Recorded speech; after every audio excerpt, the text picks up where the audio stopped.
bukan orang Islam, cuman menyatakan dirinya Islam. Kalau memang nanti tertangkap, makanya sejauh-jauh hari sudah saya sampaikan, jauh-jauh hari, nanti kalau ada bentar lagi ini ada teroris, wah tenan toh. Nanti yang disalahkan apa? Jubah. Yang disalahkan siapa? Cadar. Yang disalahkan siapa? Islam. Islam lagi disalah-salahkan, cadar lagi, masjid lagi. Ini sungguh keterlaluan yang semacam ini. Benar-benar tidak relevan.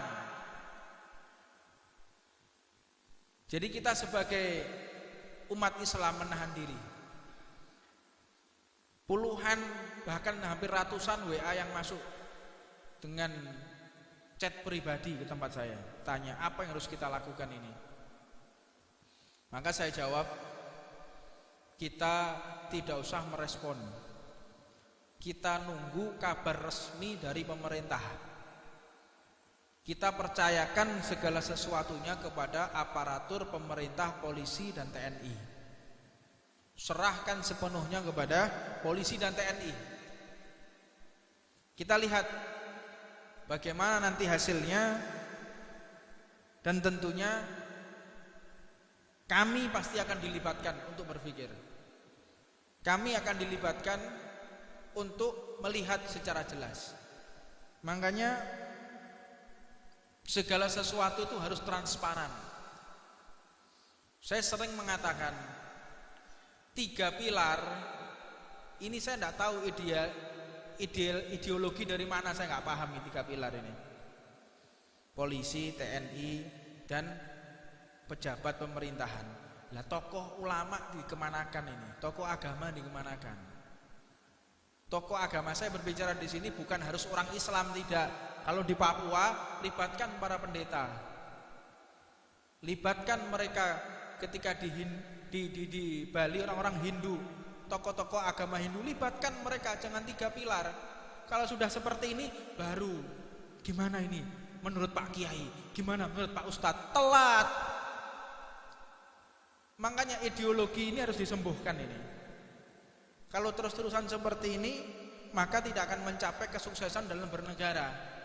Makanya politik kalau sudah mau dipisahkan dengan agama, ya kayak gini nih modelnya.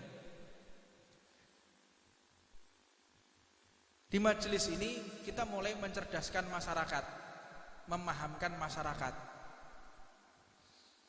Jadi untuk memahami problematika yang ada di tengah-tengah kita saat ini, tiada lain adalah mengisi pikiran kita dengan ilmunya Nabi Muhammad. Jadi jangan kita memikirkan sesuatu atau mengambil kesimpulan melalui media mainstream atau melalui medsos. Oh, ini pasti gara-gara ini, gara-gara cadar, gara-gara ini sekelompok orang Islam. Lah kok enak? Hah? Anda menuduh orang Islam, mesti ke orang Islam. Dan ini adalah aliran radikal. Mau tahu radikal yang sesungguhnya di negara kita? Radikal yang paling radikal, rajanya radikal itu para koruptor. Koruptor itu juga perbuatan radikal itu, koruptor itu radikal sekali. Tapi tidak ada yang menyebutkan koruptor itu radikal. Ada? Tidak ada. Itu orang yang koruptor. Mau maling loh. Kan maling itu aslinya. Makanya yang menyebabkan kondisi psikologis masyarakat ini tidak kuat itu karena kesulitan ekonomi, Pak. Kesulitan ekonomi, mereka lapar, dipengaruhi, ikut aliran radikal, dibiayai, disuruh ini dan itu, dikendalikan bisa, mereka dalam keadaan lapar kok. Lah kenapa bisa lapar? Ya karena banyaknya koruptor. Jadi kita kalau mengambil, menyembuhkan satu permasalahan, tidak cukup dengan satu masalah, bentuk tim. Bentuk tim, gimana caranya nangani teroris? Loh, teroris ini ada, kita harus cari apa sebab musababnya. Apa sebabnya teroris ini ada? Oh, karena pemahaman pemahaman yang bagaimana? Mereka itu yang berhasil direkrut menjadi teroris. Itu yang pertama, mereka dari juhala, dari orang-orang bodoh yang tidak bisa berpikir jernih, yang tidak bisa berpikir seperti kita, tidak ada ilmunya. Maka pada akhirnya mereka bisa direkrut, mereka bisa dipengaruhi karena keadaan lapar, dan mereka bisa diprovokasi. Orang yang bisa diprovokasi dan diajak radikal, lihat, tidak ada dari kalangan orang yang berilmu dan tidak ada dari kalangan orang yang kaya. Ono wong duwe motor, punya mobil harga 10 miliar. Perhatikan ya, ada orang punya mobil harga 10 miliar, rumahnya harganya 50 miliar. Sugih. Ayo toh jak demo, gelem apa gak? Ayo Pak, kalau aku demo Pak, gelem? Ndak mungkin. Karena apa? Ekonominya kuat, perutnya kenyang. Jajal utangnya akeh, bojo wis ngamuk terus, blonjoan kurang, bayar sekolah anak, SPP ini terlambat, listrik wis tit. Bocah gelut, ya berangkat sing model-model kayak gini iki. Ayo gelut, ayo. Wis sing mati aku to dhek. Nah ini. Makanya ini akar permasalahan ini ada pada ekonomi. Iki lek gak dipahami oleh orang-orang sing bertugas ki pekok lek jeriku wong-wong ini.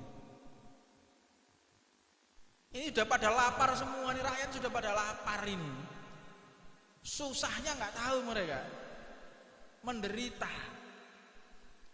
Kok bingung teroris ngene segala macam, nggak dipikir. Itu para koruptor terus tangkapi semua itu. Kalau bisa dihukum mati mereka itu. Makanya orang-orang Cina itu betul. Koruptor telanjangi ditembak di tengah masyarakat itu betul enggak model-model kayak begitu. Iki gak ngene Indonesia koruptor cengenges melambaikan tangan. Ngene wartawan. Iki piye to munggah mono. Yang menciptakan radikalisme ini yang model-model kayak begitu. Ilmu dipahami. Kita jangan membahas mereka mengerti atau belajar dari pemahaman yang salah. Ya jelas. Matongone datang ke mereka, kamu mau ikut saya?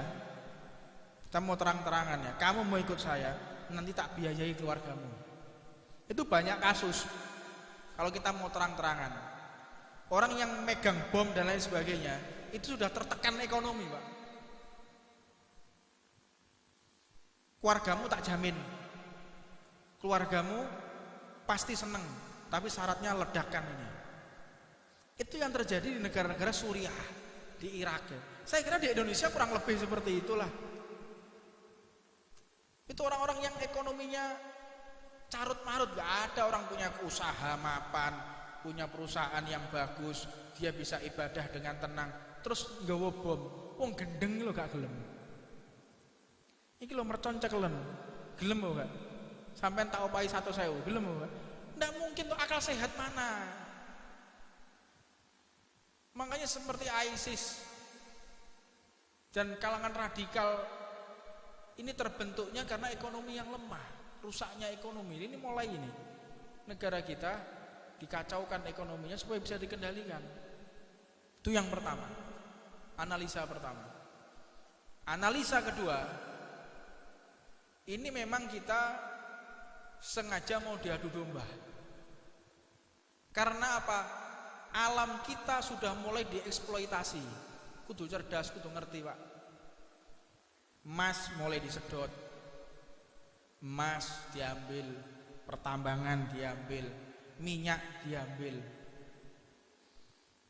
Tapi sing dimusoi cadar, sing dimusoi jubah, sing dimusoi Islam, sing dimusoi Arab. Loh, aku loh heran. Kadang-kadang saya tuh berpikir ya, Ada orang yang memusuhi Arab. Arab itu dimusuh-musuhi. Saya berpikir, apa sih salah wong Arab ini? Menjajah ya ora. Menjajah negara kita tidak. Mengeksploitasi alam kita juga tidak. Loh, kok bisa mereka seperti itu? Tiada lain, mereka mengajak kita memusuhi Arab karena Arab ini identik dengan Islam. Jadi di brainwash untuk sara, ini kudu paham toh guys. Ini lek kelas sarjono gitu gak pas sih. Lek sarjana paham ya. Coba saya kasih materi yang seperti ini, rodok mantep titik. Mereka di brainwash piye carane musuhi ras Arab. Tujuannya adalah ingin menghinakan syariatnya Allah Subhanahu wa taala. Nabinya nabi Arab. Al-Qur'an bahasa Arab. Sembayang bahasa Arab. Ono tak sembayang Allah Maha Besar dengan nama Tuhan yang Maha Pengasih lagi Maha Penyayang. Alhamdulillahirabbil alamin. Terus diartikno pisan. Ndah nen kok rusak iki negara iki. Mangkane dadi musodik. Ngerti musodik? Salat itu boleh dengan menggunakan bahasa Indonesia agar kita bisa mengerti maknanya loh. Ini sudah mulai brainwash. Ini bukan dia muncul tiba-tiba, tidak. Tetapi ini adalah hasil produk kader-kader para musuh negara kita. Makanya wong Islam kudu cerdas. Jangan kita mau diadu domba. Jangan kita mau dihancurkan pikiran kita dengan sara. Sara itu sudah dihancurkan oleh Rasulullah. Dulu itu ada gobilah-gobilah. Ini Bani Hashim, ini Bani Kinanah, ini ada Bani Quraisy. Mereka itu bergobilah, bersuku-suku. Semua itu dihilangkan oleh Nabi Muhammad. Iki wong Arab, iki wong Jawa, iki wong Londo, iki wong Cina. Itu sudah dihilangkan sama Nabi Muhammad yang seperti itu. Tidak ada, semua itu sama di hadapan Allah. Kalau bahasa Indonesianya Bhinneka Tunggal Ika. Itu ajaran Nabi Muhammad. Jangan kita mengeklaim itu adalah pemikiran seseorang, salah. Itu ajaran Islam itu. Yang mengajarkan Bhinneka Tunggal Ika, yang mengajarkan Pancasila, itu semua daripada pencetusnya adalah orang yang meneladani ilmunya Nabi Muhammad SAW. Orang yang mengerti Islam itu pasti Pancasila. Orang yang mengerti Islam pasti dia mengerti toleransi. Jadi jangan mau kita dibodohi sama mereka. Kalau ini adalah orang Islam, tidak ada Pak. Orang Islam yang ngebom, orang Islam tidak ada, mana ilmunya. Makanya beberapa saat yang lalu, saat kami bertemu dengan beberapa kader yang sudah dicetak untuk menjadi teroris.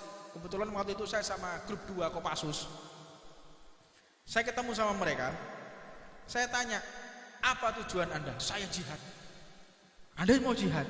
Iya, saya mau jihad. Jihad itu rukunnya apa? Loh, Anda mau jihad? Iya, jihad. Jihad itu rukunnya apa? Jihad secara lughatan ada, jihad secara syar'an. Apa maksudnya jihad? Tolah atau domblong, orang ngerti apa-apa. Lah ini apa jihad?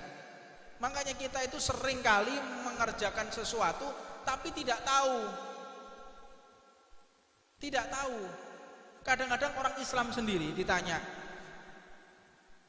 Anda beragama? Ya, saya beragama. Rukunnya agama itu apa? Anda beragama? Ya. Rukunnya agama itu apa? Orang ngerti. Ini loh permasalahan kita sekarang ini. Sudah kita lapar, ekonomi sulit, tidak punya ilmu. Makanya jangan jauh-jauh dari majelis taklim agar kita tidak terprovokasi, agar kita benar-benar tidak salah dalam melangkah. Makanya rukunnya agama al-iman wal islam wal ihsan. Apa definisi Islam? Apa definisi iman? Apa definisi ihsan? pengertiannya ihsan itu apa? Kalau sekarang ditambah lagi oleh Mujaddid fi hadhihi zaman Al-Imam Al-Habib Abu Bakar Al-Adni, yang keempat ditambahkan lagi wa ilmu bi qiyamis sa'ah, pengertian tentang masalah hari kiamat. Bagaimana kondisi alur pikir orang terakhir zaman hari kiamat, apa yang terjadi di hari kiamat. Makanya saya tidak heran mereka itu kalau berbicara seolah-olah tahu apa yang akan terjadi. Itu bukan kasyaf, bukan cuman diperlihatkan pandangan ghaib, disingkapkan tabir ghaib, tidak, itu ilmu, Pak. Seperti kita kalau ada anak kecil, coba perhatikan ya. Kalau ada anak kecil mau minta permen, ada anak kecil mau minta mainan atau mau minta permen, ngerayu dengan kita, bahasa basinya, apakah kita tidak tahu kalau dia pengen permen, kalau pengen mainan? Pak, itu gini-gini segala macam, bahasa basi anak kecil. Kita kan tahu, oh iki kepengen permen nih, model-model ini. Kita kan tahu, opo karpe kan ngerti. Nah, mereka para alim ulama juga tahu. Ini orang kalau sudah gelagatnya seperti ini, tindak tanduknya seperti ini arahnya mau ke sini nih. Usia ilmu mereka jauh lebih tua dari kita. Jadi tahu, bukan mereka kasaf, hijab terbuka, tidak. Seperti kita dengan anak kecil tadi. Jadi yang membedakan kita dengan anak kecil itu karena kedewasaan dalam berpikir atau tingkatan ilmu. Makanya para ulama itu mengerti apa yang terjadi, bukan karena cuman mereka memang dibersihkan mata hatinya dengan ainul basirah tadi, mereka juga mengerti ilmunya. Wa ilmu bi qiyamis sa'ah, diantaranya adalah Habib Abu Bakar Al-Adni. Beliau sudah mengatakan, ini terakhir, penutupan terakhir, saya ulangi pesan beliau sebelum ada perang Yaman. Beliau sudah mengatakan hadzi ma'had satu gelak, pondok ini akan ditutup dan kalian tidak akan pernah mendengar lagi nama habaib. Saya ingatkan lagi, ini akhir zaman, para habaib akan dipanggil sama Allah. Saya ulangi lagi ini, mumpung para habaib, para ulama masih ada di depan kita, jangan jauh-jauh dari mereka. Ini detik-detik para habaib, para kiai, para ulama akan diambil oleh Allah. Ini pesan terakhir, pikirkan baik-baik. Ini saya ngomong bukan asal ngomong, saya mengikuti apa yang disampaikan oleh guru-guru kita. Dekatkan diri dengan majelis taklim, dekatkan diri dengan majlisul khair, majelis sholawat, majelis rotib. Dekatkan diri kita dengan mereka, karena mereka segera diambil oleh Allah Subhanahu wa ta'ala. Maka mudah-mudahan kesempatan waktu yang ada, kita diberi hidayah oleh Allah untuk dekat dengan majelis khair. Rabbana atina fid dunya hasanah fil akhirati hasanah wa qina adzabannar. Allahumma barik lana fi ma baqi min sya'ban wa balighna ramadan wa aina 'ala siyam wa aina 'ala tilawatil Qur'an wa aina 'ala sholatit tarawih.